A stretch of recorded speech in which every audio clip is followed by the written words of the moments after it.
Nous allons parler aujourd'hui d'hébergement de podcasts dans la série des hébergeurs et des solutions d'hébergement qui sont proposées.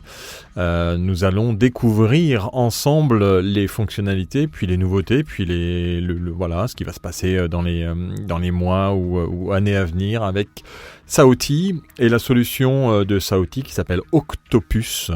Que peut-être certains ne connaissent pas, et donc on vous invite bien entendu tout de suite, dès que vous en savez assez, à monter sur la stage pour nous poser des questions. Je vois que Axel est déjà monté, alors je ne sais pas si elle l'a fait volontairement ou pas, mais on va déjà commencer d'abord par un petit jingle, et puis après le jingle, on a un petit billet acidulé de Brûlatour, et ensuite on démarre la room avec vous, et surtout avec Laurent, qui est le fondateur de Saoti, qui va nous expliquer un peu toute cette solution qu'il propose depuis déjà fort longtemps.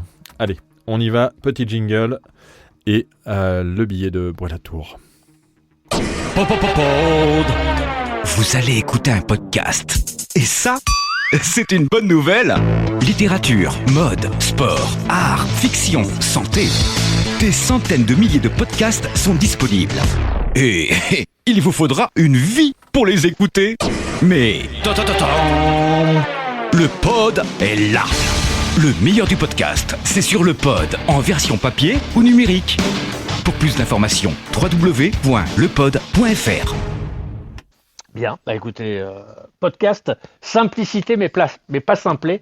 C'est le titre du billet que je vous propose aujourd'hui, parce qu'en écoutant les uns et les autres évoquer leur arrivée sur le marché qui est en pleine effervescence du podcast en France, on peut noter une réaction, je crois qu'on pourrait la qualifier de récurrente, issue de celles et de ceux qui se lancent dans l'aventure. C'est la complexité des choses. Alors c'est ce qu'ils dénoncent assez régulièrement. La complexité des hommes, la complexité des choses, pour paraphraser Fernand Braudel. Bon, le marché du podcast a beaucoup de spécificités. Le fait qu'il soit animé par des acteurs n'ayant jamais mis le bout du museau dans l'audio digital et dans celui de la radio en est une. Beaucoup sont des novices de la production, des profanes de l'interview et des débutants de la mise en ligne. Mais c'est aussi pour cela, à cause ou grâce à cela, en tous les cas, que le marché du podcast est en pleine ébullition.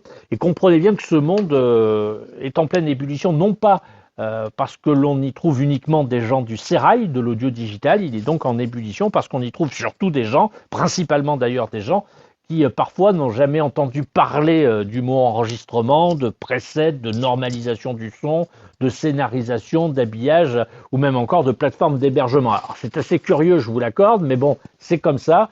Les professionnels qui proposent une gamme de services et de produits de plus en plus ergonomique et puissant, donc selon moi tout intérêt à tendre une oreille très attentive vers celles et ceux qui ont déjà rejoint le marché. Alors disons-le clairement, le marché ne pourra tenir et se structurer durablement que si de nouveaux podcasteurs continuent à y entrer et donc à s'y installer durablement, car trop souvent encore ils s'y installent de façon très temporaire, avec des aventures sonores très éphémères. Ils arrivent aussi vite sur le marché qu'ils en repartent.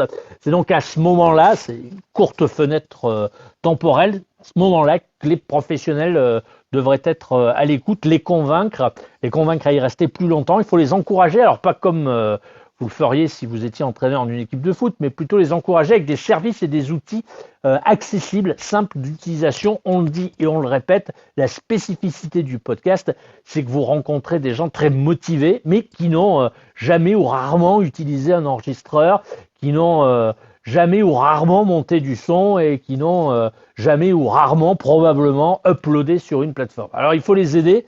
Terminer les usines à gaz qui ont pourri la vie des gens de radio au cours de la dernière décennie. Il faut faire simple dans l'enregistrement, simple dans le montage, simple dans la mise en ligne, simple dans la monétisation, simple dans la rétribution. La simplicité, c'est la pierre angulaire de la structuration rapide, puis surtout durable du marché du podcast en France comme ailleurs. Si vous doutez encore, posez les bonnes questions aux podcasteurs. Comment travaille-t-il, avec quels outils, sur quelle plateforme? Quels sont les freins auxquels ils sont confrontés? Quel serait pour eux le produit idéal? Quel serait pour eux le service idéal? Surtout utile, pas cher forcément, rapide, qui mettrait en avant leur podcast. Répondre à ces questions, c'est aussi développer dans le bon sens les produits de demain. Puis n'oubliez pas non plus que ce qui caractérise la vie d'un podcasteur, c'est la solitude. On en parlait la semaine dernière, on n'a pas eu besoin de résoudre une équation à 4 inconnus pour répondre à cette question. Le podcasteur est le plus souvent seul face aux problématiques qui se dressent quotidiennement sur sa route. C'est donc beaucoup plus difficile pour lui. Justement, pourquoi ? Je viens de vous le dire, parce qu'il est seul. Il doit être systématiquement, obligatoirement à 100% dans sa démarche. Et si les revendeurs de matériel, si les développeurs de plateformes ou si les régies qui monétisent leur contenu les accompagnent, alors ce sera du 100% gagnant, 100% pour les uns et 100% Philippe pour les autres. Et ben voilà, une bonne petite introduction pour cette room sur l'hébergement de podcast avec Sauti. D'abord, bonjour Laurent, bienvenue dans cette room sur les différentes solutions d'hébergement dont on parle et qui nous permettent un peu de faire le tour de ce qui existe pour les podcasteurs. Bienvenue. Bonjour Philippe, merci. Bonjour Frédéric. Bonjour à tous. Alors bonjour Laurent. On va parler donc de Sauti et surtout de la solution Octopus. Octopus, si tu peux nous présenter déjà rapidement Sauti et Octopus qui existe depuis moins longtemps que Sauti, mais qui est intégré en fait à la solution de Sauti d'une manière ou d'une autre, mais qui peut fonctionner de manière indépendante. Oui, alors Sauti existe depuis 11 ans. C'est une société à l'ADN technologique au départ, et puis on a étendu la société avec une partie, une compétence éditoriale, avec Anne Desroseaux qui tenait la tranche matinale sur BFM, qui est une femme de radio, et qui nous a rejoint pour monter une agence éditoriale intégrée. Donc on a notre ADN technologique qui est là, on a nos ingénieurs, notre R&D, nos développements dans le cloud, ce qui est notre signature technique, puis on a aussi cette compétence éditoriale. Et puis Octopus, effectivement, tu le mentionnais, c'est une de nos dernières solutions, puisqu'on a beaucoup fait de temps réel, d'outils de production, de diffusion pour le web, par le web. C'est vraiment à nouveau le cloud, notre signature. Et on a lancé Octopus pour le podcast, pour le monde du podcast. Même si, dans Octopus, on n'a pas laissé on n'a pas oublié notre âme et notre conviction profonde que la radio, le direct, tu vois, on est sur Clubhouse, on est en direct, là on peut échanger, on n'a pas oublié que le direct c'est quelque chose de très important, et donc on a une plateforme qui n'est pas seulement une plateforme de podcast, qui est aussi une plateforme qui permet de faire du live, en plus d'un certain nombre de choses. Donc, voilà. Donc Octopus, c'est effectivement une solution dédiée aux médias pour le podcast, mais aussi pour le live. Oui, c'est ça. Puisque si on analyse un peu la situation, vous avez d'abord commencé par réaliser un studio vraiment sur le cloud où les gens peuvent se connecter pour faire de la radio et pour faire des interviews. Et donc de pouvoir aussi derrière publier ces émissions. Alors est-ce que le studio, alors je sais pas comment il s'appelait au début studio, est-ce que son nom c'était Sauti? Alors la techno tout départ, et c'est aussi une grille de programme avec une notion de programmation musicale, de programmation d'émissions. Émission en live ou en mode podcast, en mode délinéarisé. Mais effectivement, la technologie de départ s'appelait la Wikiradio. La Wikiradio existe toujours, on a toujours cette solution, cette technologie qui existe. Et on travaille, on est maintenant sur des solutions qui sont complètement compatibles, miscibles. C'est-à-dire qu'on a un de nos clients, par exemple, qui est un client presse, qui a démarré par le podcast et qui va lancer une web radio là cet été, c'est prévu pour fin juin. Et cette web radio, alors pour ne pas le cacher, c'est l'indépendant du groupe La Dépêche, cette web radio, elle va absorber les podcasts déjà produits et dans une grille de programme. Elle va également intégrer des articles écrits qui seront synthétisés en synthèse vocale. Et donc, il y a une élaboration, on voit que les deux mondes se rejoignent entre le monde du podcast et le monde du temps réel et de la radio, en fait. Ouais, donc c'est l'avantage aussi de cette plateforme pour ceux qui veulent aller un peu plus loin.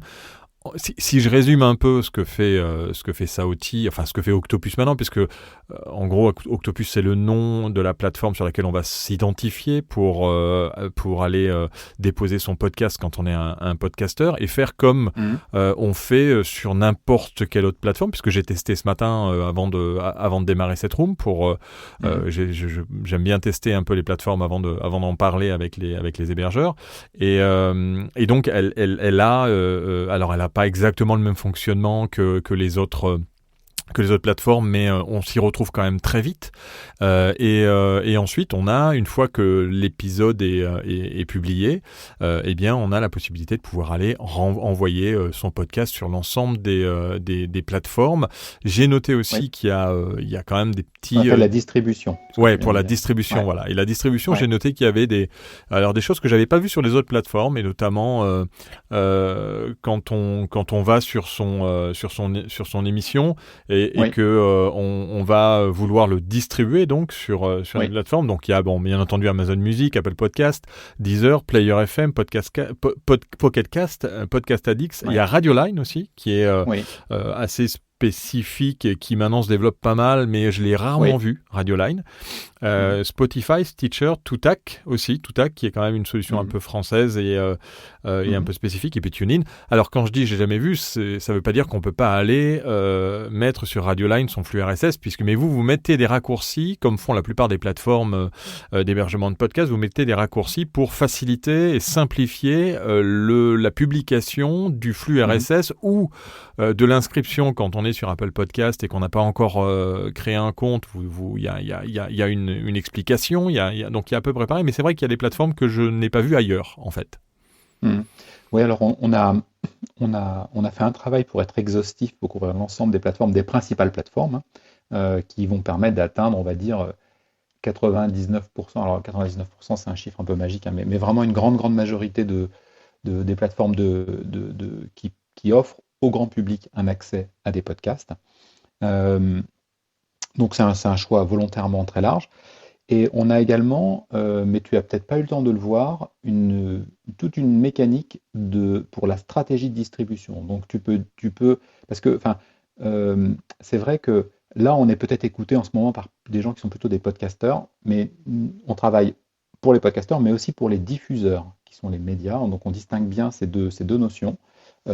Tu peux être producteur d'un podcast et diffusé par des partenaires qui sont des grands médias qui vont diffuser ton podcast. Et donc on distingue bien chez nous la notion de producteur et la notion de diffuseur. Et quand tu diffuses, tu peux mettre en place une véritable stratégie de distribution. C'est-à-dire que tu peux dire par exemple, mes contenus, je suis RTL, tu peux dire mes contenus RTL, ils sont disponibles sur mon site RTL et sur mes applis mobiles RTL prioritairement. Et je distribue avec, par exemple, une semaine de décalage. Mes chroniques de Michel Simès, par exemple, je les décale de une semaine parce que je donne priorité aux gens qui vont se connecter sur mon écosystème propriétaire, sur mon propre site et sur mes propres applis mobiles. Et je vais donc avoir une véritable stratégie de distribution. Je peux même dire, ça a été le cas, on connaît les histoires avec Radio France. Radio France, à un moment, a voulu interdire sans avoir des autorisations en bonne et due forme et avoir mis une véritable stratégie en place. Donc, tu peux aussi tu peux interdire certaines plateformes de publier ton flux RSS, donc tu peux barrer la route. Tu peux avoir des durées de vie de péremption de ta distribution, c'est-à-dire tu peux dire ma chronique de Michel Simès, elle est disponible non seulement avec une semaine de retard, mais en plus, tu n'auras pas l'archivage complet sur les 5 mois, au-delà des 5 mois, par exemple. Voilà, donc tout ça, c'est ce qu'on appelle la politique de distribution, et on l'a mis en place, tu pourras le tester, Philippe, on l'a mis en place dans la plateforme. D'accord, donc en fait ça permet, et ça c'est dans la partie distribution d'émissions. Dans la partie émission, c'est ça, et après distribution, ouais. Ouais, d'accord. Tu peux rajouter des règles, tu peux mettre des règles qui sont propres à ton organisation. Donc le pod, par exemple, peut dire voilà, ma stratégie c'est ça. Je veux être présent ici mais pas là, ou je veux être présent ici mais avec un décalage de quelques jours. Je donne la primauté aux personnes qui se connectent sur mon site et mon appli. Et ça, dans le futur, ça sera une fonction indispensable pour tous les diffuseurs ou grands diffuseurs, c'est-à-dire ceux qui ont tout un écosystème propriétaire de sites et d'applis mobiles qu'ils vont vouloir prioriser, c'est-à-dire qu'ils vont vouloir donner la priorité à leurs abonnés, à leurs visiteurs, etc. Donc une stratégie de distribution, ça s'impose dès lors que tu es un média ou un diffuseur. Voilà. Oui, et puis même les podcasteurs, parce qu'en fait, il y a certains podcasteurs qui veulent simplement pouvoir être diffusés sur Apple Podcast et notamment pouvoir éventuellement monétiser avec l'abonnement d'Apple Podcast et pas forcément être disponible sur d'autres plateformes ou l'être. On peut faire ça, c'est-à-dire être par exemple sur Apple Podcast pendant un mois et puis après, hop, ouvrir les autres. Oui. Tu peux effectivement mettre une politique de distribution spécifique par plateforme, en fait. Tu peux dire, sur Apple Podcast, je vais être là à partir de immédiatement, mais par contre, au bout de 6 mois, mes épisodes, dès qu'ils ont plus de 6 mois de date d'existence sur la plateforme, ils ne sont plus disponibles. Et puis, tu peux dire, par contre, je ne veux pas être sur Spotify. Donc ça, ce sont des options qui ne sont pas des options sur mesure. C'est-à-dire que c'est vraiment des options qui sont c'est de base, avec la solution Octopus et qui permettent de pouvoir gérer un peu comme tu veux ta distribution sur la plateforme. Ce qui est là, sur le coup, complètement original puisque une plateforme comme AudioMeans va le proposer, mais sur mesure et par rapport un peu à ce que désire le client. Donc en fait, l'approche, si je me trompe, tu me dis, mais vous n'avez pas une approche, vous, où vous attirez avec, il y a 4 offres, prenez l'offre gratuite et ensuite payez 11 ou 20 ou 40 euros par mois et vous pourrez avoir accès à notre plateforme. Parce qu'on ne trouve pas de tarif, en fait, sur le site d'Octopus quand on veut s'inscrire. On a simplement un formulaire, on s'inscrit et après, on est recontacté pour pouvoir ouvrir son compte. Alors, ça va peut-être changer, hein, tu vas me dire. Moi, je ne fais que l'avocat du diable, celui qui a vu et qui a testé. Mais dis-moi. Alors, le billet de Frédéric était intéressant parce qu'il dit, c'était un billet sur la simplicité alors, c'est vrai que le podcast et le monde de l'audio, c'est un monde de la sobriété, de la simplicité d'usage. Alors, c'est vrai que côté auditeur, c'est clairement cette économie d'essence, c'est-à-dire t'es plus envahi par les écrans, cette sobriété, on l'apprécie dans le monde de l'audio. Mais pour ceux qui font l'audio, qui le produisent et qui le distribuent, c'est vrai qu'on est face à une grande complexité. On vient de parler de la distribution, ça peut être potentiellement assez vite complexe. Alors, on a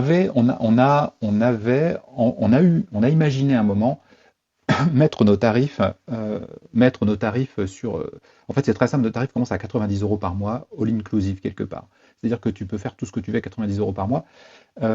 Et tu as un grand nombre de fonctions déjà qui sont dans l'abonnement de base. Mais on n'a pas mis les chiffres parce que à chaque fois qu'on avait des prospects, des gens qui nous contactaient, alors en général des médias ou des podcasteurs qui ont envie de passer entre guillemets à la vitesse supérieure, à chaque fois on s'est trouvé devant des cas toujours différents. C'est-à-dire que tu vois, en ce moment on discute avec des gens qui font du foot, qui produisent des podcasts sur le foot à un très très bon niveau et sur une cible très précise. Leur problématique c'est pas la même qu'un autre. Et à chaque fois, on est amené à discuter de quelles fonctions les gens vont avoir besoin. Alors donc, on a mis en option quelques fonctions. Typiquement, le live. Pour nous, il y a un gros distinguo entre je fais que du podcast en mode délinéarisé et versus je fais du live. Parce qu'à partir du moment où tu commences à faire du live, là, tu rentres dans une politique, une stratégie éditoriale, une façon de construire ton audio qui est assez différente. Donc on l'a mis en option, le studio. Et puis on a après des options qui sont, est-ce que j'ai besoin d'un site dédié? Est-ce que j'ai besoin d'une application mobile? Parce qu'on a, ça aussi c'est un différenciateur qui est fort chez Saouti, c'est qu'on fournit tout un ensemble d'outils pour intégrer l'audio dans des applis mobiles. Et ce qu'on fournit, ça s'appelle un SDK, donc cet outil pour appli mobile, il embarque un tas de fonctions particulières, notamment Apple Car, Android Auto, c'est-à-dire que tu as ton appli qui apparaît dans ta voiture, voilà, un tas de choses. Et ça, c'est du sur-mesure, tu vois. Et c'est là que ça rejoint le billet de Frédéric, c'est que notre package de base à 90 euros, il inclut beaucoup de choses. Il permet déjà de faire vraiment 90% des choses, on va dire, qu'on veut faire. Mais après, c'est les 10% qui restent qui deviennent vite complexes parce que c'est le live, c'est les applis mobiles, c'est le site existant, c'est tout ça qui font que eh ben, on a préféré pas mettre des tableaux complexes avec des cases à cocher pour les fonctions qu'on veut. On propose aux gens de nous laisser un message, on les rappelle systématiquement, on discute avec eux, on les conseille éventuellement, et puis on essaie de les orienter vers la solution la plus adaptée. D'accord. Donc ça, c'est vraiment l'approche qu'on remarque sur le site de Sauti. Alors ça peut en freiner quelques-uns, c'est vrai. parce que c'est vrai que les podcasteurs ont tendance à avoir des offres et veulent pouvoir souscrire très vite. Et alors moi, il se trouve que je te connais, donc j'ai pu aller vite et on a activé assez rapidement, mais je suis pas sûr que j'aurais pu vraiment créer un compte dans la foulée. Ce que j'avais fait avec AudioMeans et avec Ocha, où j'ai simplement en un clic, je suis rentré, tout de suite j'y ai accès dans la mesure où j'ai payé, il y a même en général 15 jours d'essai gratuit.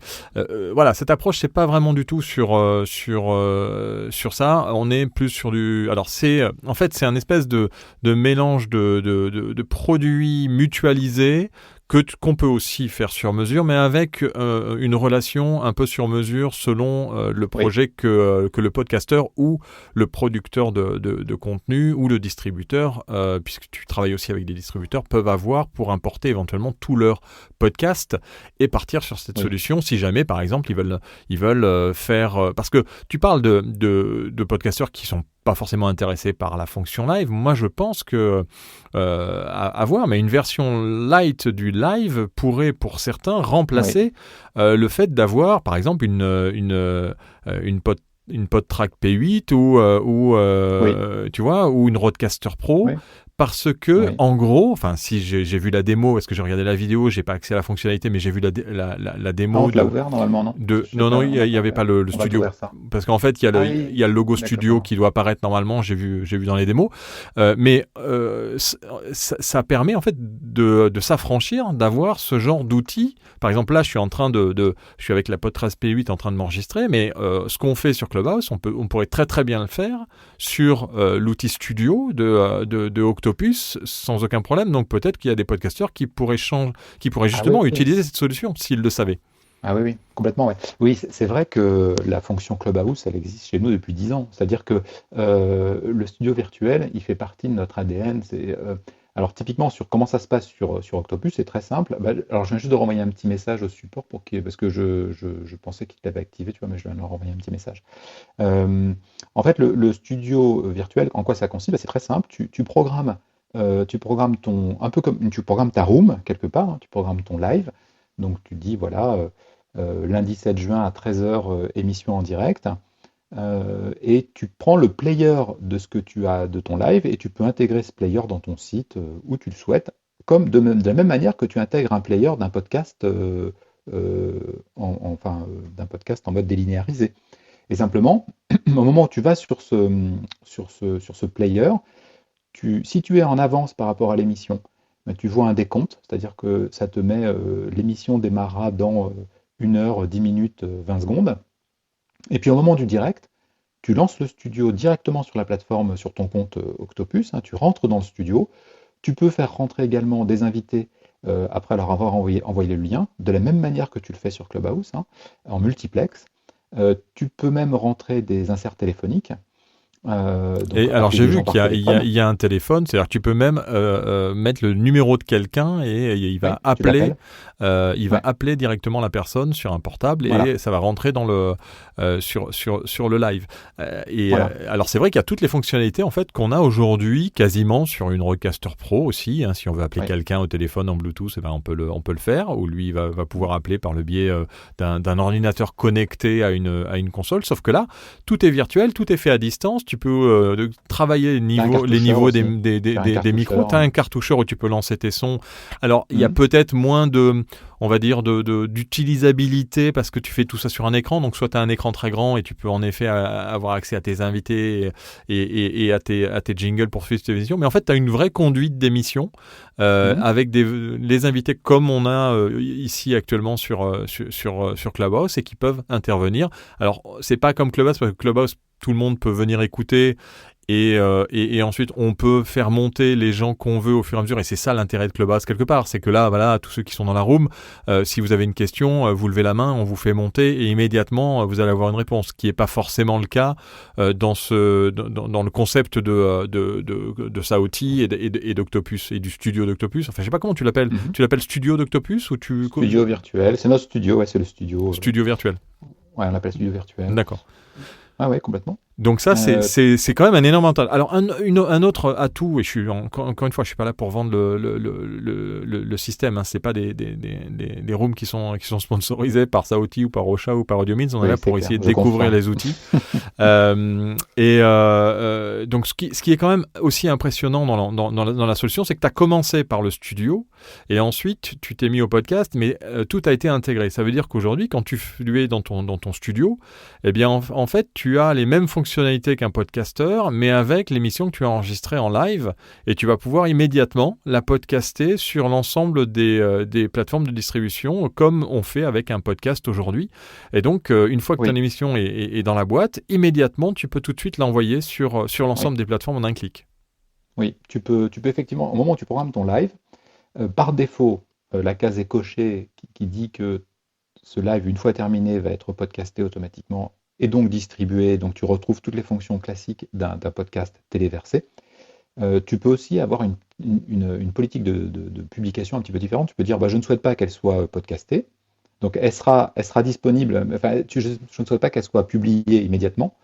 Et tu peux choisir une date ultérieure ou tu peux dire, je la publierai quand je le souhaite. Donc tu as vraiment toutes les possibilités pour rendre ce podcast replay disponible immédiatement ou plus tard si tu le souhaites. Ouais, donc une intégration totale entre ce studio virtuel, si on veut faire ces émissions de cette manière-là, parce que ça permet quand même. Alors ça oblige une certaine préparation, hein, comme on devrait faire quand on fait Sur le un direct, podcast. ouais. Ouais, voilà, Ouais. sur le direct, Alors, c'est-à-dire où il faut vraiment créer ouais, sa conduite avec ses habillages, avec sa réalisation, sa préparation, et tout est bien configuré et surtout accessible pour qu'on puisse faire cette conduite et cliquer sur les bons jingles ou les bons sons quand on veut qu'ils soient joués. oui, on a effectivement une médiathèque qui permet de remonter, alors cette médiathèque, elle permet d'organiser les contenus, y compris en équipe, puisque notre solution, elle est faite pour des équipes, c'est-à-dire que tu peux créer autant d'utilisateurs que tu le souhaites. Tu peux leur donner des droits différenciés, c'est-à-dire certains peuvent avoir accès au studio, d'autres pas. Certains peuvent avoir des droits de publication, d'autres uniquement de contribution. Donc voilà, tu as tout un niveau d'utilisateurs. Et cette équipe accède à la médiathèque pour y venir y placer ses morceaux musicaux, ses jingles, etc. Et chacun peut préparer ses propres cartouchiers, venir gérer pour ses propres émissions, mais c'est aussi un lieu de partage, la médiathèque, pour partager tous les sons d'une équipe qui va travailler à la production d'un média, qui peut être en live ou en podcast délinéarisé.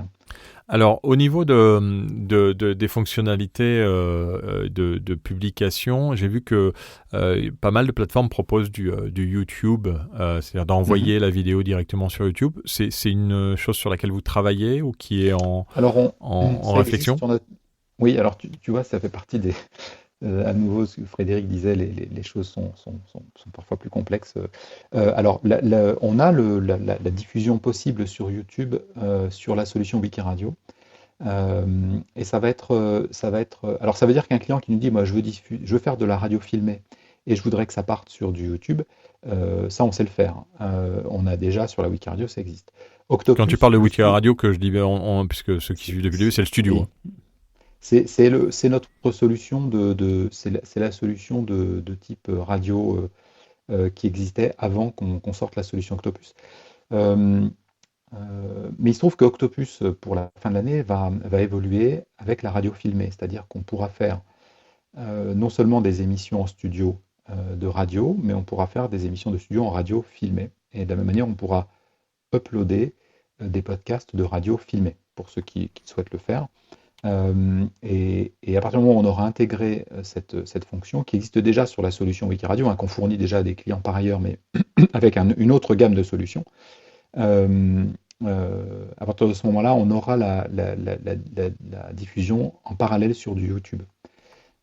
Et que YouTube, Mais ou alors tu pourras permettre de faire du multi-stream, ou alors de sortir sur un RTMP, alors là on parle un peu technique, mais en gros de configurer des plateformes points de de sortie. streaming déjà existantes, ou alors Oui. une sortie vers On- quelqu'un d'autre pour pouvoir après repartir et restreamer sur de multiples plateformes. Oui, on a des points de sortie. On a déjà fait des points de sortie pour des productions euh, qui permettaient à nos clients d'avoir la diffusion sur leur propre site, enfin fourni par Saouti, sur les sites fournis par Saouti et des applis mobiles, mais également la diffusion sur d'autres plateformes de distribution vidéo, de flux vidéo. Euh, mais alors là, on arrive, tu vois, sur des questions qui sont plus du sur-mesure, mais qui correspondent tout à fait à notre culture, hein. C'est vrai que tout à l'heure, tu mentionnais par exemple Ocha, qui a une culture très B2C, très consumer, c'est-à-dire que tu arrives sur les plateformes, tu as les tarifs, tu cliques, tu as ton offre et tu utilises des offres, on va dire, très packagées, très systématiques. Nous, on a toujours cette approche B2B, qui vient de notre culture B2B, hein, on travaillait à l'origine avec des médias, des grands médias, de grandes entreprises, et à chaque fois, les cahiers des charges sont très spécifiques. Donc on a toujours cette culture. C'est pour ça qu'on propose aux clients de venir vers nous, on les contacte, on discute avec eux de leurs besoins et on leur fait une proposition qui répond au mieux, qui répond vraiment au plus proche de leurs besoins. Et ça, ça correspond à des cultures différentes, en fait. Et bon, ce que tu demandes, c'est-à-dire est-ce qu'on est capable de diffuser sur d'autres plateformes? Oui, on sait le faire, mais à chaque fois, ça, c'est des fonctions qu'on met en œuvre spécifiquement. Pourquoi diffuser sur une plateforme X ou Y? Ça, c'est des questions qui sont liées euh, au projet spécifique. Oui, ou enfin il suffit de rentrer, de fournir un lien RTMP et puis de Oui, pouvoir aller attaquer oui. un lien RTMP et puis c'est tout. Ça, Voilà, on a la sortie oui, RTMP. voilà. Donc Oui, puisque un YouTube ou un Twitch ou n'importe quel outil de vidéo aujourd'hui peut être attaqué en RTMP sans oui, forcément avoir le login automatique YouTube pour oui, c'est publier ça. automatiquement sur YouTube. Oui, Et c'est après, ça. il y a des solutions comme Restream ou StreamYard Oui, qui voilà. peuvent Ouais. ensuite très facilement pouvoir rediffuser tous ces contenus. Voilà, diffusé. Mhm. Est-ce que vous avez des questions dans la room? N'hésitez pas à lever la main. Alors, je suppose que peut-être une question sur sur le tarif de la solution studio. Est-ce que c'est un tarif qui est un peu comme Octopus, c'est-à-dire tu parlais de 90 € hors taxe par mois pour pouvoir commencer à avoir toute la solution podcast sur la partie studio? Est-ce que tu as un tarif aussi ou alors c'est selon le projet, le nombre d'utilisateurs ou Alors, le studio, il est à 50 € par mois. Alors, ce qui est assez sympa, enfin, ce qu'on constate sur le studio, c'est qu'on a pas mal d'équipes qui, au début, produisaient, étaient dans une approche vraiment de téléversement.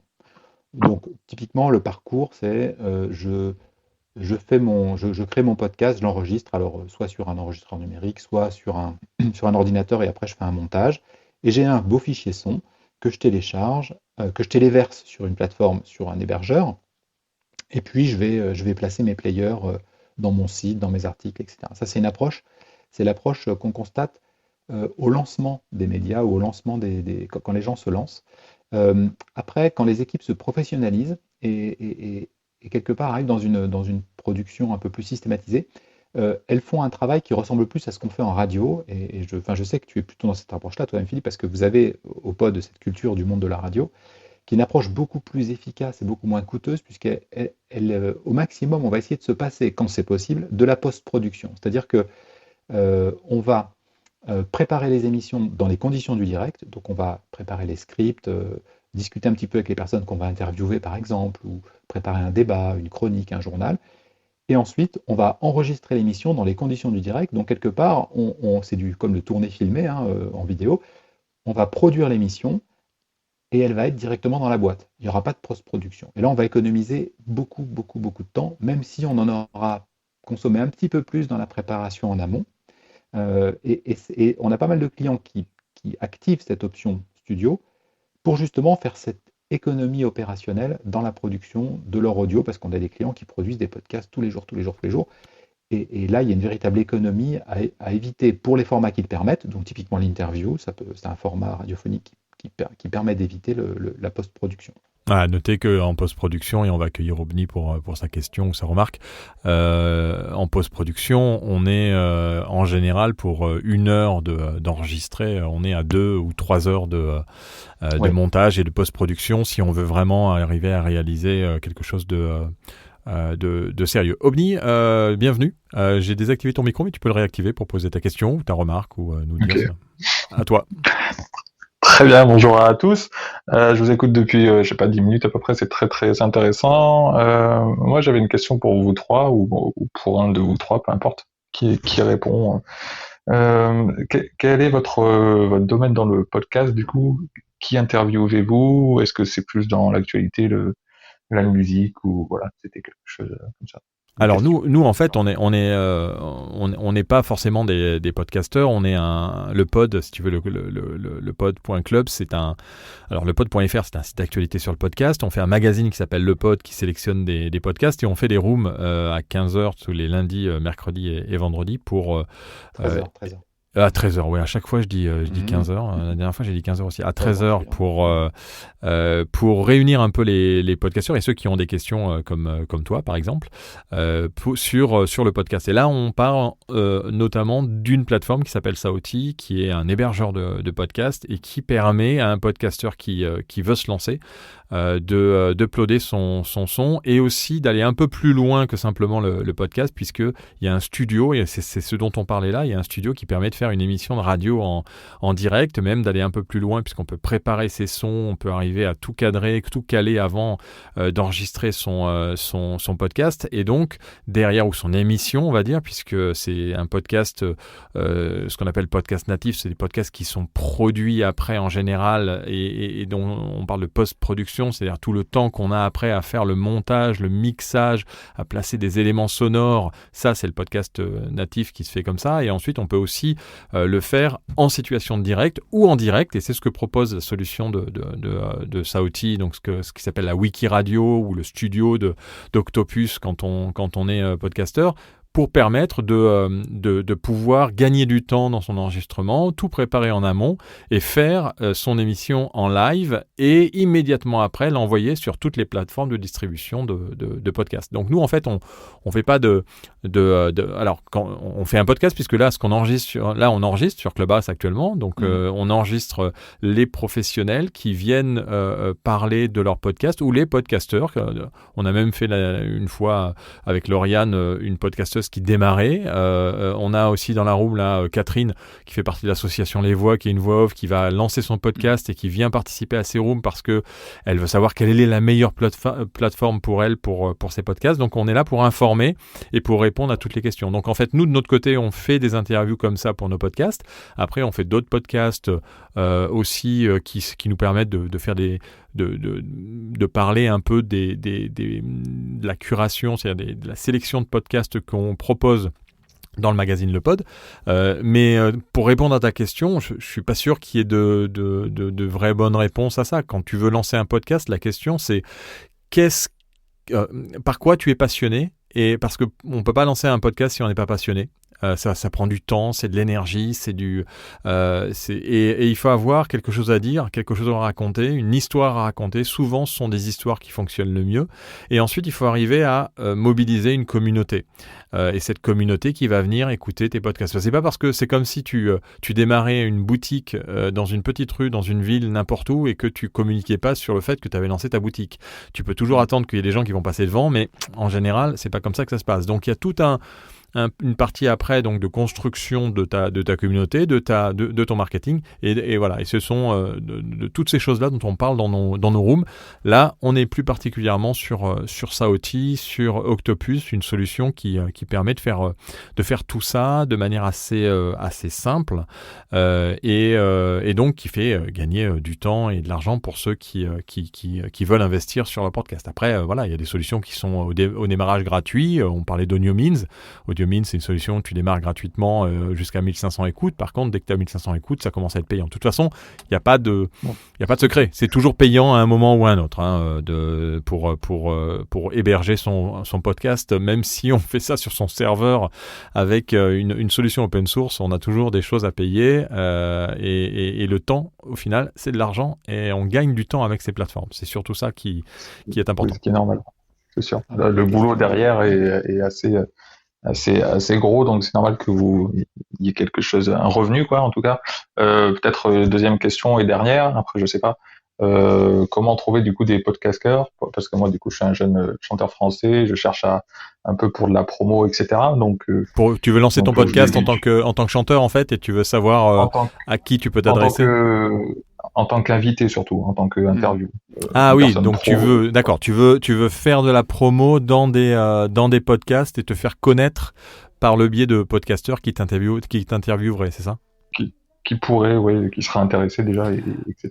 Alors, il n'existe pas en France encore sauf si je me trompe, je me demande s'il n'y avait pas d'ailleurs une personne sur Clubhouse, je ne sais pas si dans la room vous pouvez m'aider, qui avait lancé, je pense, une mise en relation d'invités pour les podcasts. Je pense que c'était quelqu'un de Clubhouse. En tout cas, en France, j'ai vu passer une plateforme qui permettait de pouvoir vouloir être invité sur des podcasts, mais je sais que en Angleterre, il y a Matchmaker qui est une plateforme. Alors c'est en anglais et nous, l'industrie du podcast est quand même assez récente et on va dire qu'elle se démocratise maintenant de manière assez récente. Donc on n'a pas encore de plateforme de mise en relation d'invités avec des podcasteurs, mais je sais qu'en Angleterre, Matchmaker a été créé il y a peut-être 1 an ou 1 an et demi.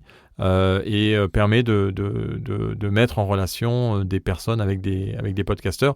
Cela dit, je me suis inscrit au début, je pense, et j'ai jamais été contacté par qui que ce soit, donc je suis pas sûr que ce soit forcément le plus efficace. Je pense que le plus efficace, c'est de voir les podcasts que tu aimes, qui parlent de gens, et puis de contacter les podcasteurs. Ça me paraît être les plus simples, parce que les podcasteurs natifs sont assez accessibles quand même, en général.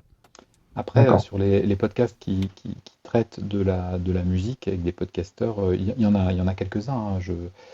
Et la question, c'est sur quel genre, parce que ces podcasts sont en général assez spécialisés. Typiquement, on a un de nos podcasteurs qui s'appelle Philippe Crum, qui a une émission qui s'appelle 5 planètes, c'est sur les musiques du monde. Et c'est diffusé notamment sur le mur des podcasts par Ouest France. Et là, après, il faut aller trouver le podcasteur qui va traiter du genre musical pertinent, en fait, et qui aura qui ressemble. Voilà. Okay. Ouais, et puis faut pas hésiter à contacter surtout les radios qui font quand même aussi pas mal de podcasts, les radios associatives, les radios indépendantes.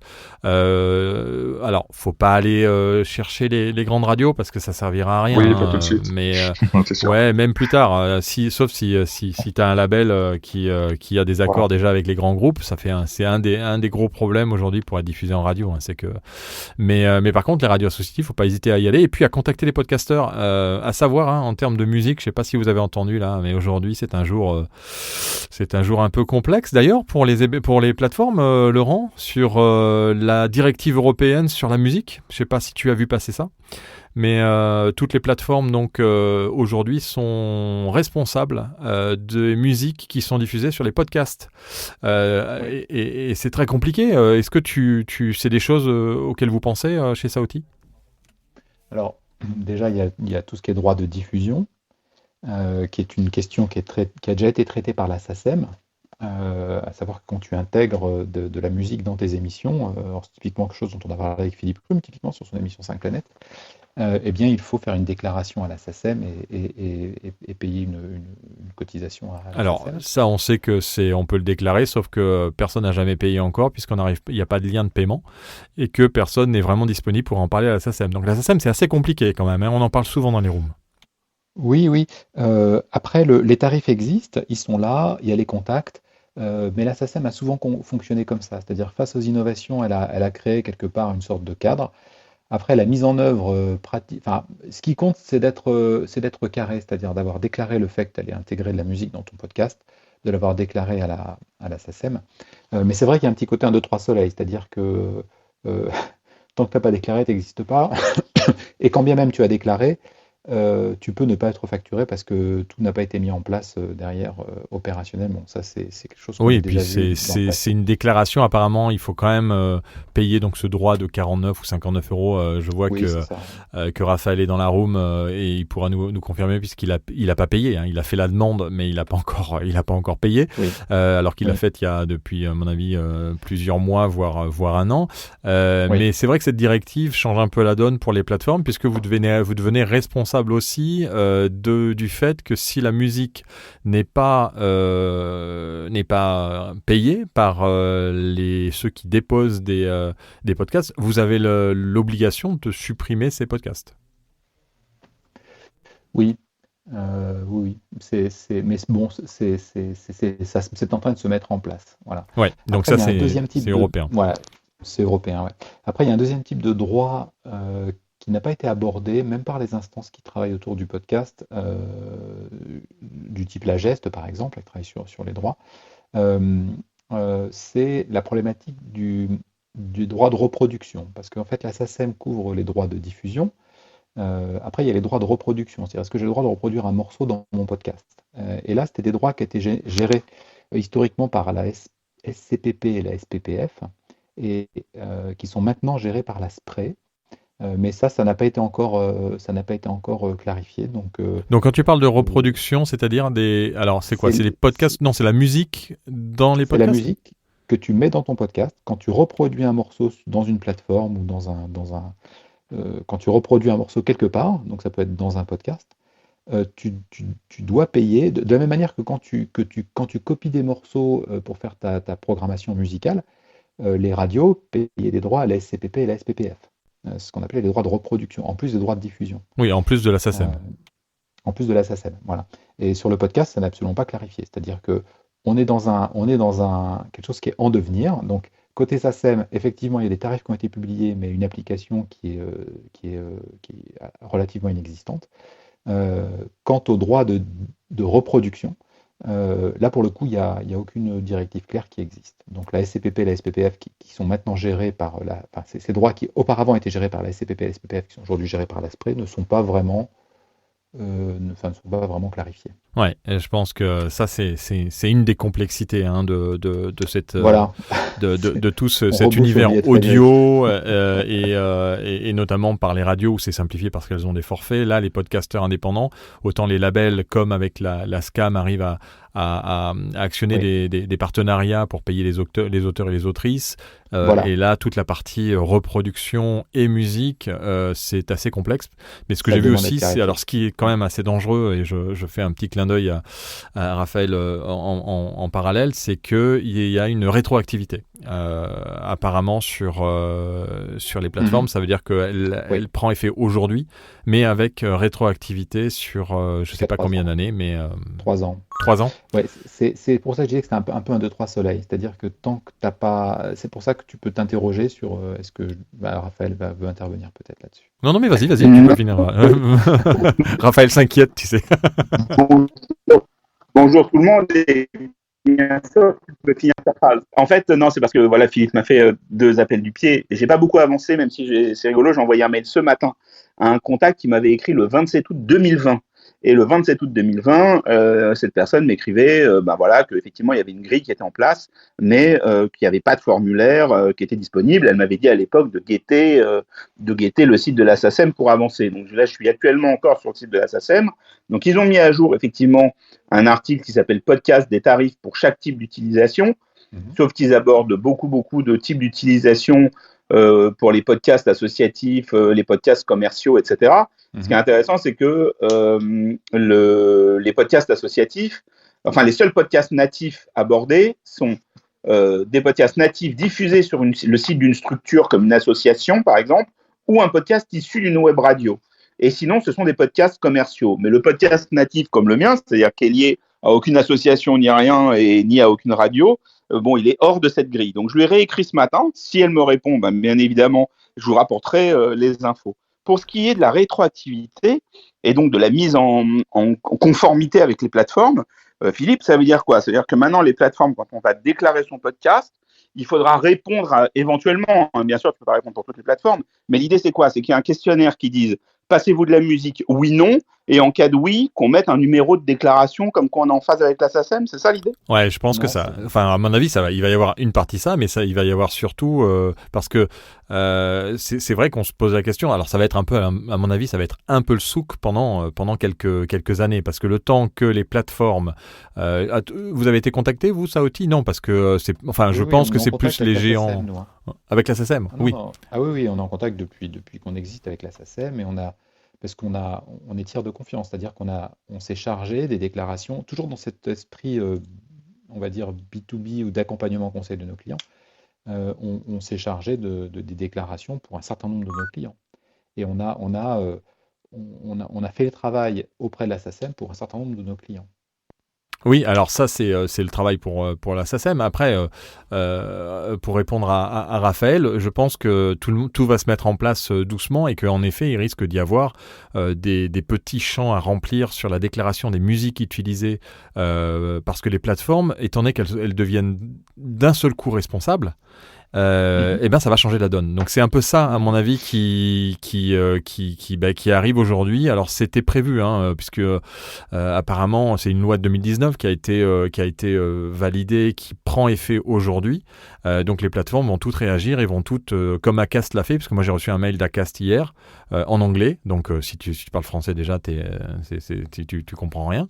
Et ensuite t'indiquant que maintenant ils sont responsables et donc qu'ils se donnent le droit de supprimer les podcasts qui utilisent de la musique non libre de droit commerciale. C'est-à-dire que les musiques considérées comme commerciales, Dixit Acast, ne sont pas à utiliser dans des podcasts, pour eux.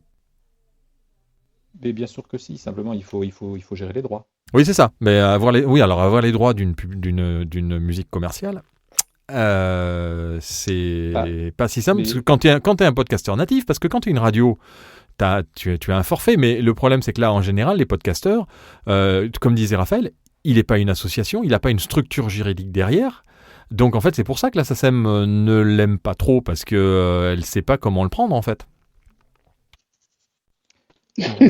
Après, je ne sais pas si elle n'aime pas trop, mais quand tu vois, par exemple, sur les podcasts associatifs, les tarifs annoncés sur le site de la SACEM, c'est 40 € par an, et pour un podcast issu d'une web radio, c'est 120 € par an, comprenant le forfait web radio.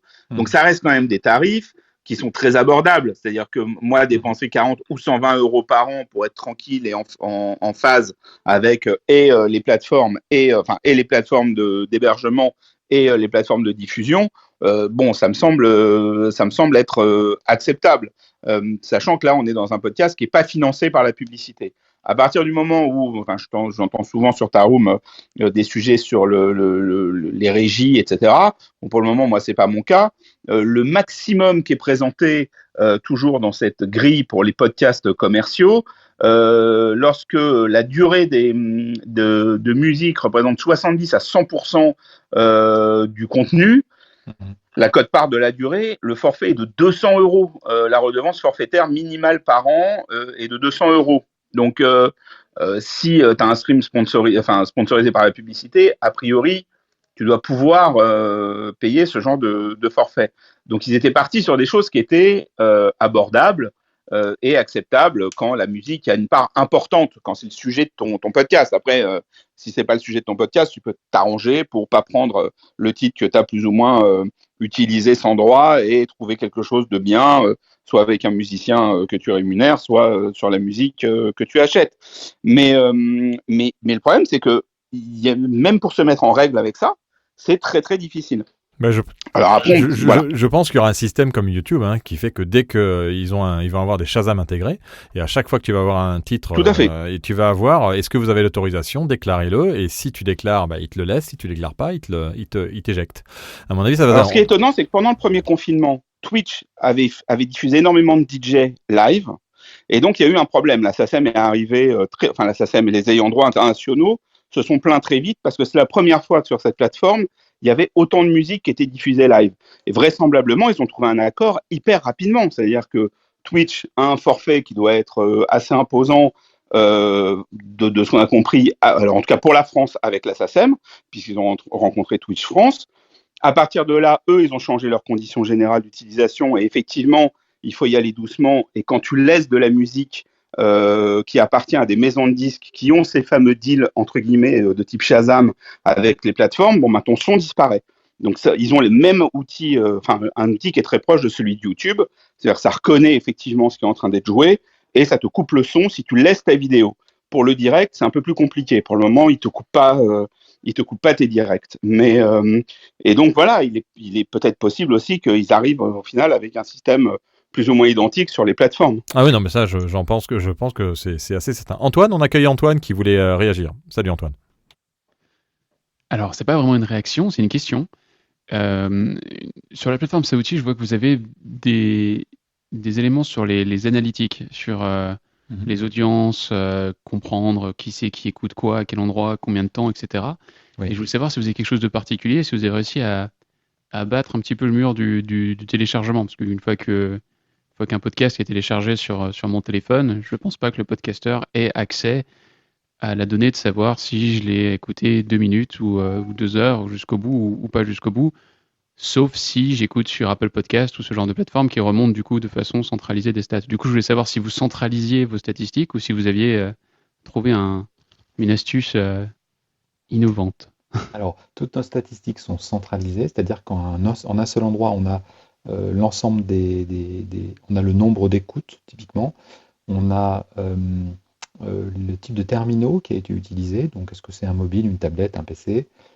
On a également la répartition, la ventilation des sources d'écoute. Donc, on parlait de la distribution tout à l'heure, donc on a le panel des distributeurs, on sait si le podcast a été écouté sur Deezer, Spotify, Google Podcast, Apple Podcast, Podcast Addict, etc. Et on sait combien d'écoutes précisément ont été faites par tous ces réseaux. Donc on a toute cette ventilation, on va dire, sur le nombre d'écoutes. Après, pour ce qui concerne le taux de complétion, c'est-à-dire le pourcentage du contenu qui a été écouté, on en dispose uniquement sur les dispositifs dont on a la maîtrise. C'est-à-dire nos players, par exemple, quand quelqu'un écoute un podcast, prend le player de son épisode et le place dans sa page, notre player va remonter sur notre plateforme le fait que le podcast a été écouté à 10%, 15%, 20%. Alors, en fait, je reprends... Enfin, c'est pas toujours si simple que ça, mais j'y reviendrai. Donc, avec nos dispositifs, on a les chiffres. Par contre, dès qu'il s'agit de distribution, c'est-à-dire tout ce qui est distribution par syndication, par flux RSS, là, on n'a plus le taux de complétion parce qu'on sait qu'un podcast est téléchargé, mais on ne sait pas s'il a été écouté et s'il a été écouté ou partie ou complètement. On n'a pas ces chiffres-là. Voilà, donc ça veut dire que les taux de complétion qu'on affiche sur nos plateformes, c'est des taux de complétion sur le dispositif qu'on maîtrise, donc application mobile, player injecté dans les pages. Voilà. Et après, on peut aller plus loin dans la complexité, dans la véritable question qu'on peut poser. Typiquement, vous prenez, Antoine, vous écoutez un podcast, vous arrêtez l'écoute de ce podcast, vous en avez écouté 20%. Puis 1 heure après, vous revenez écouter un autre morceau de ce podcast. Et puis le soir, vous écoutez la fin du podcast, sur un podcast par exemple de 30 minutes, 40 minutes. Et bien là, bien malin, celui qui va pouvoir vous donner le taux de complétion. C'est-à-dire que nous, on va vous donner un taux de complétion qui sera en fait, admettons que vous avez écouté en 3 fois podcast de 30 minutes, vous l'avez écouté en 3 fois 10 minutes, vous aurez un taux de complétion de 30%.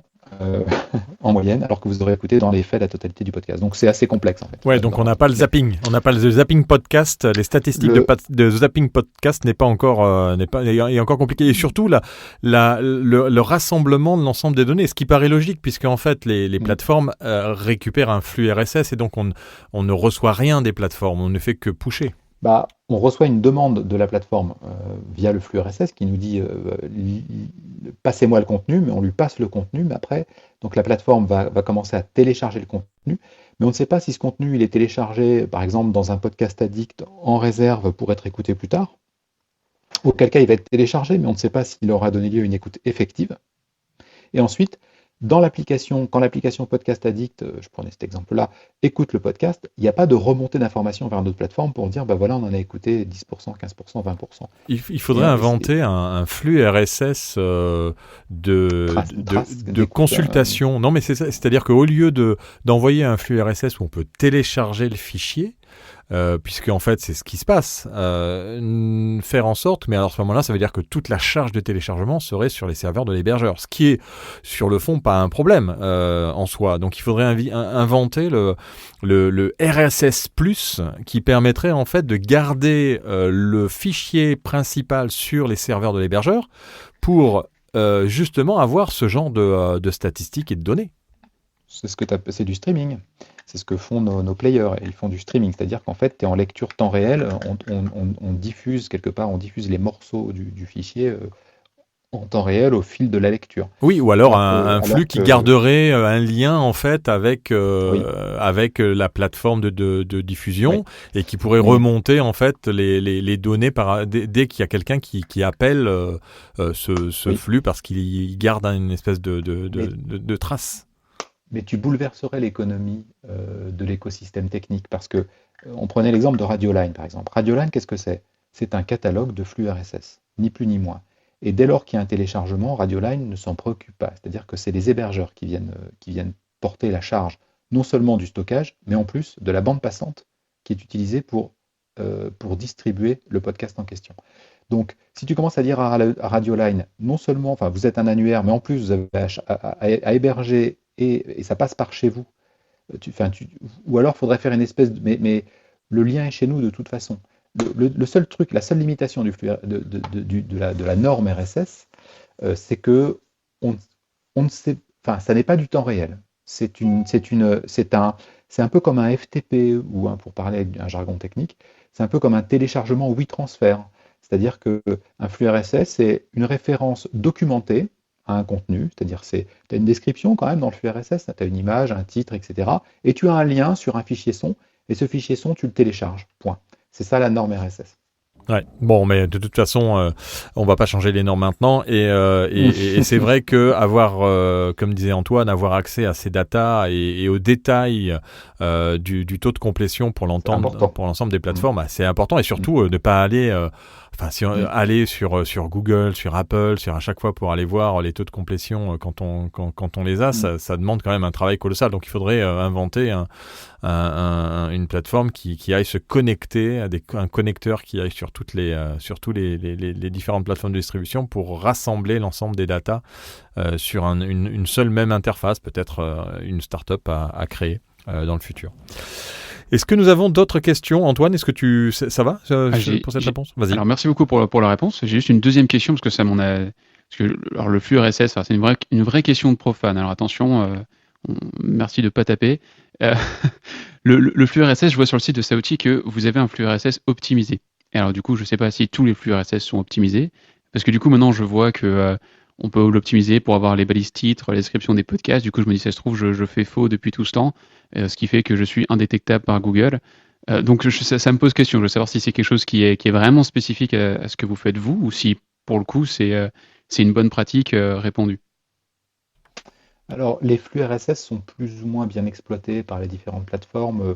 Certaines plateformes, par exemple, comme Apple, vont permettre une vignette uniquement pour l'émission, mais pas des vignettes différenciées pour les épisodes. Voilà, donc nous, ce qu'on garantit chez Sauti, c'est qu'on exploite les 100% de ce que permet de faire un flux RSS. C'est ça que ça veut dire. Voilà, donc on a cette volonté d'utiliser au maximum la norme. Alors, la norme RSS. Après, ce qu'il faut savoir, c'est que ce qu'on met sur la plateforme Sauti, c'est un surensemble de ce qu'on peut mettre dans un flux RSS. Typiquement, nos émissions, quand vous créez un épisode, vous avez des intervenants qui vont être associés à cet épisode. Ces intervenants, c'est un nom, un prénom, une fonction, une photo de l'intervenant, si vous le souhaitez, ou un avatar. C'est sa fonction, c'est un certain nombre d'informations sur l'intervenant. Et après, vous allez pouvoir retrouver sur la plateforme Sauti toutes les émissions où cet intervenant est intervenu. Ça, c'est vrai que vous êtes un des seuls à proposer ça dans le podcast. Hein. Je dois dire que sur toutes les plateformes, il n'y a pas de notion d'utilisateur ou d'invité dans le podcast sur aucune des plateformes d'hébergement à part Saouti. Mais peut-être parce que justement, vous venez de cet univers de la radio où il y a des invités et vous avez cette plateforme de studio. Oui, on documente. Sur nos technologies, on a des notions on peut embarquer des documents en PDF, on peut partager des documents en temps réel. Donc on a un certain nombre de choses qui sont des surensembles de cette norme RSS. La norme RSS, c'est finalement une norme pivot, donc qui est une forme de minimum qui garantit une interopérabilité, une capacité des plateformes à partager des contenus, à référencer des contenus.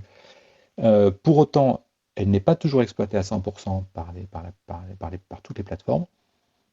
Et pour autant, également, elle n'est pas suffisamment complète à nos yeux. Donc, c'est clair que vous n'aurez pas la liste des intervenants sur Apple Podcast parce que donc on peut pas passer via RSS ce type d'information. Oui, on ne peut pas aller au-delà de ce que propose la norme. Après, c'est vrai que si Antoine, tu fais ton podcast et tu as un flux RSS sur ton propre serveur en open source, tu n'auras peut-être pas le RSS aussi optimisé qu'une plateforme de distribution ou d'hébergement qui, elle, c'est un peu l'obligation vis-à-vis des clients d'être déjà avec des évolutions de la norme RSS s'il y en a, de se mettre à jour et puis surtout de faire le maximum pour que justement ce flux soit optimisé et soit très bien lisible et que les podcasts s'importent très facilement avec les bonnes jaquettes, avec les bons textes, les bonnes informations et surtout la mise à jour de celle-ci parce que ça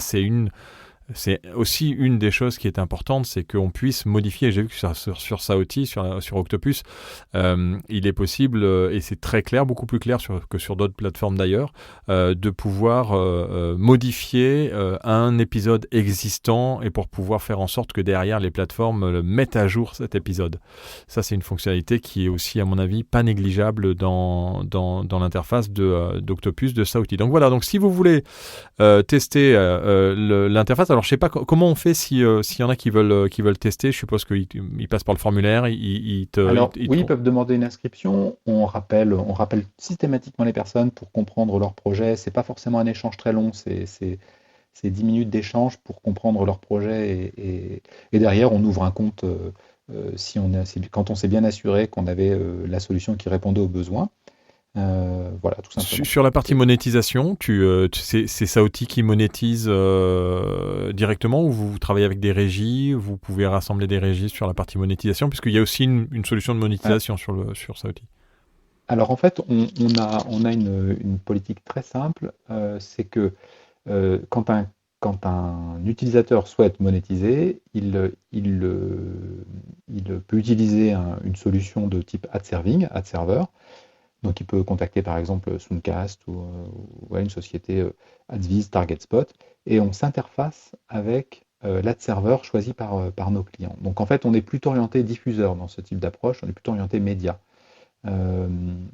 Pour ceux qui veulent faire du manuel, du host read, des pré-rolls à soi? Alors, on peut les intégrer dans ses propres productions et monétiser par soi-même, on va dire. On peut, voilà, mais on n'a pas de... en fait, il faut le construire dans le fichier son soi-même.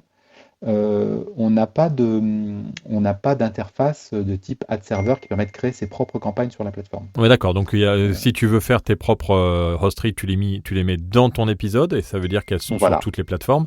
Et si tu as du pré-roll ou du post-roll, il faut aussi les intégrer dans ton fichier, ce qui pose ce petit problème-là par rapport à d'autres solutions qui sont spécialisées là-dedans, comme OnioMins par exemple, si tu veux la changer, de ne pas pouvoir changer. Je pense que Laurent nous a quittés. C'est peut-être ça qu'il voulait me dire, qu'il était contacté pour une urgence. J'ai entendu sonner son téléphone plusieurs fois. C'est toujours le souci quand on est patron de sa boîte, puisque là, nous discutions avec le patron de la boîte. J'en profite pour vous indiquer que le pod.club, c'est le site web sur lequel vous pouvez nous laisser vos coordonnées pour qu'on vous envoie un exemplaire du magazine Le Pod, qui est un magazine papier papier au format A6 de poche qu'on peut vous envoyer gratuitement par la poste si vous nous laissez vos coordonnées sur www.lepod.club. Et puis n'hésitez pas, pour ceux qui nous connaissent pas, qui font pas partie de notre club, à cliquer sur la petite maison verte en haut là, lepod.club 100% podcast. Il y a une petite maison verte. Vous cliquez sur la maison verte pour rentrer dans notre club, adhérer au club, et puis vous pouvez nous suivre pour être alerté des prochaines rooms que l'on réalise. Vous verrez aussi que sur lepod.club, on crée un collectif qui s'appelle Collectif Pod pour aider les podcasteurs à se promouvoir et à pouvoir publier des actualités sur le podcast si vous le désirez. Tout est expliqué. Il y a un petit formulaire que vous pouvez remplir sur lepod.club pour ceux qui sont intéressés pour faire partie de ce collectif de podcasteurs. Voilà. Laurent, tu es revenu ? Non, il est parti. Eh bien, écoutez, je pense que on va le laisser continuer. De toute façon, ça fait bientôt 1 heure, Monsieur Brulatour, qu'on est ensemble. Donc, on va peut-être clôturer cette room. Est-ce que certaines personnes avaient encore des questions auxquelles qu'on pourrait envoyer à Laurent ? Donc, je vous disais, Laurent est le fondateur. Moi, je l'avais rencontré il y a plus de 11 ans déjà de la Wiki Radio Saoti, qui s'est vraiment bien développé, qui maintenant propose un outil de podcast que j'ai testé ce matin et qui a l'air vraiment bien foutu. Et pour ceux qui veulent faire du live et de la radio, enfin de l'émission enregistrée ou en live, tout de suite diffusée en podcast, c'est vraiment vachement bien foutu. Et on peut en plus appeler plusieurs personnes au téléphone, avoir des gens aussi en envoyant des liens. C'est vraiment une espèce de console intégrée et tout en virtuel. Brulatour, pour le mot de la fin. Bravo à Laurent, mais il n'est plus là pour le choix de l'appellation Octopus. De toute façon, peu importe qu'il soit là ou qu'il soit pas là, parce que je lui avais déjà dit ici, la dénomination vraiment est excellente. Moi, j'aurais aimé un jour, un matin, me réveiller et trouver une appellation pour une dénomination sociale avec ce terme Octopus qui veut dire beaucoup. Et puis, on le voit encore aujourd'hui. Enfin, moi, je vous ai écouté avec beaucoup d'attention grâce aux questions qui sont posées. Alors d'un côté, on a l'impression que ce sont des questions qui sont quelquefois naïves. Bah non, c'est souvent des interrogations qui reposent sur du bon sens. Donc oui, je reste sur ma réflexion du début. La complexité des outils et des services freine souvent dans leur élan les podcasteurs, c'est évident. Et voilà, et donc ce qu'il faut, c'est utiliser des plateformes simples d'hébergement, et c'est ce qu'on essaye de vous présenter dans nos rooms depuis maintenant, depuis le début de la semaine dernière, et puis on va continuer avec les plateformes Podcastix et autres qu'on va vous faire découvrir au fur et à mesure de ces rooms qu'on organise tous les lundis, mercredis et vendredis à 13h, et je me trompe pas cette fois. Non, pas du tout. Je me permettais juste de faire une petite parenthèse parce qu'on a mis en ligne enfin le blog brulatour.fr. Donc voilà, je vous laisse l'adresse brulatour.fr. Ça me fera 2-3 visiteurs parce que là, j'ai un peu de mal en ce moment. Mais ça faisait 6 ou 7 ans, voire même peut-être davantage que le blog était en gestation. On a pris le taureau par les cornes l'autre jour avec Philippe.